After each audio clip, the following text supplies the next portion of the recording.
ಶ್ರೀಮಂತನ ಬೇಲಾರ್ದೇ ದೀನ ದಲಿತನ ಬೇಲಾರ್ದೇ ಯಾವತ್ತೂ ತೆಗೆದಿರ್ತಕ್ಕಂಥ ಮುಕ್ತವಾಗಿ ಬಾಗಿಲು ಯಾವತ್ತು ಓಪನ್ ಆಗಿರಬೇಕು ಅಂತಲೇ ನನ್ನ ಮಠಕ್ಕೆ ನಾನು ಬಾಗಿಲೇ ಹಾಕಿದ್ದಿಲ್ಲ. ಬಸವಣ್ಣವ್ರ ತತ್ವಂತ ಇವ ನಮ್ಮವ ಅಂತ ಸಂದೇಶದ ಕಾರಣಕ್ಕೋಸ್ಕರವೇ ಎಂದೂ ನಾನು ಮಠಕ್ಕೆ ಬಾಗಿಲು ಹಾಕಿದ್ದಿಲ್ಲ. ಆದರೆ ನಮ್ಮ ಕೆಲವು ಭಕ್ತಾದಿಗಳು ನಮ್ಮವರೇ ಗೊತ್ತಿಲ್ಲದೇ ಯಾವುದಾವುದೋ ಕಾರಣಕ್ಕೆ ಬಾಗಿಲು ಹಾಕಿದ್ರು. ಅದು ಮನಸ್ಸಿಗೆ ನೋವಾಗಿತ್ತು.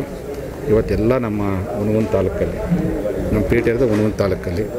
ಇವತ್ತು ಜಮಖಂಡಿ, ರಬಕವಿ ಬನಹಟ್ಟಿ, ತೇರದಾಳ, ಗದಗ, ಧಾರವಾಡ, ವಿಜಯಪುರ ಜಿಲ್ಲೆ ಎಲ್ಲ ಕಡೆಯಿಂದ ಸಮಾಜ ಬಂದು ಸ್ವಯಂ ಯಾರು ಕರೆ ಕೊಟ್ಟು ಎಲ್ಲರೂ ಬಂದು ಮತ್ತೊಂದು ಸಾರಿ ನಮ್ಮ ಶ್ರೀಪೀಠದ ಧರ್ಮದ ಜೊತೆಯಲ್ಲಿ ಮಾತುಕತೆ ಮಾಡಿ ನನ್ನ ಕರ್ಕೊಂಡು ಮಠಕ್ಕೆ ಹೋಗ್ತಿದ್ದಾರೆ. ಈ ಮೂಲಕವಾಗಿ ಆ ಸಂಘರ್ಷ ಆಗೋದು ಬೇಡ, ಸಂಧಾನ ಮುಖಾಂತರವಾಗಿ ಅದು ಸಂತೋಷದಿಂದ ನಾವೆಲ್ಲರೂ ಇವತ್ತು ಗುರುಪೂರ್ಣಿಮೆನ ಆಚರಿಸೋಣ ಅಂತೇಳಿ ಈಗ ನಾನು ಕರ್ಕೊಂಡು ಹೋಗೋಕ್ಕೆ ನಮ್ಮ ಕೂಡಲ ಸಂಘದ ಭಕ್ತರೇ ಬಂದ್ದಾರೆ, ಅವರೇ ಬಂದರೆ ಅವರ ಮಾತಿಗೆ ಬೆಲೆ ಕೊಟ್ಟು ಒಂದು 7 ಜನ ಹಿರಿಯರ ಕಮಿಟಿ ಮಾಡೇವಿ.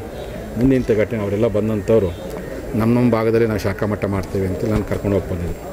ರಬಕವಿ ಬನಹಟ್ಟಿ ಭಾಗದಲ್ಲಿ 4 ಎಕರೆ ಜಮೀನು, ಧಾರವಾಡ ಭಾಗದಲ್ಲಿ 4 ಎಕರೆ ಜಮೀನು ಮತ್ತು ಹುನಗುಂದ ಇಳಕಲ್ ತಾಲೂಕಲ್ಲಿ ಸಹ ಭಕ್ತಾದಿಗಳು ಎಲ್ಲ ಕಡೆ ಶಾಖಾ ಮಠ ಮಾಡ್ತೀವಿ.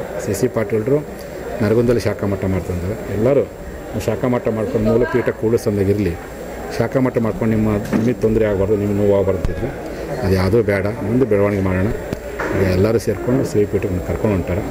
ನಾನು ಅಲ್ಲಿ ಹೋಗಿರ್ತೀನಿ. ಆ ಮೂಲಕವಾಗಿ ಸಣ್ಣ ಪುಟ್ಟ ಏನೇ ಸಮಸ್ಯೆಗಳಿದ್ರು ನಮ್ಮ ಸಮುದಾಯದ ಅನೇಕ ಗಣ್ಯ ವ್ಯಕ್ತಿಗಳಿದ್ದಾರೆ, ಅವ್ರು ಕರ್ಕೊಂಡು ಆದಷ್ಟು ಬೇಗ ಅವ್ರ ಜೊತೆ ಕೂತ್ಕೊಂಡು ಚರ್ಚೆ ಮಾಡಿ ಮುಂದಿನ ಘಟನೆಗಳು ಎಂದೂ ಆಗಬಾರ್ದು ಅಂತ. ಯಾಕಂದರೆ ನಾನು ಮತ್ತು ಹೋರಾಟ ಯಾವ ಕಾರಣಕ್ಕೂ ಬಿಡೋಕ್ಕೆ ಸಾಧ್ಯ ಇಲ್ಲ. ಹೋರಾಟ ನನ್ನ ಉಸಿರು. ನಾನು ಸಮಾಜ ಕಟ್ಟಕ್ಕೆ ಬಂದೀನಿ, ಯಾವುದೇ ಇಟ್ಟಿಗೆ ಸಿಮೆಂಟಿನ ಪೀಠವನ್ನು ಕಟ್ಟಕ್ಕೆ ಬಂದಿಲ್ಲ. ನನ್ನ ಬದುಕಿನ ಕಣಕಣದಲ್ಲಿ ಸಹ ಸಮಾಜಕ್ಕೋಸ್ಕರ ಬದುಕಿದ್ದೀನಿ, ಸಮಾಜ ಬದುಕಿಸ್ತೀನಿ, ಸಮಾಜಕ್ಕೋಸ್ಕರ ಬದುಕ್ತೀನಿ.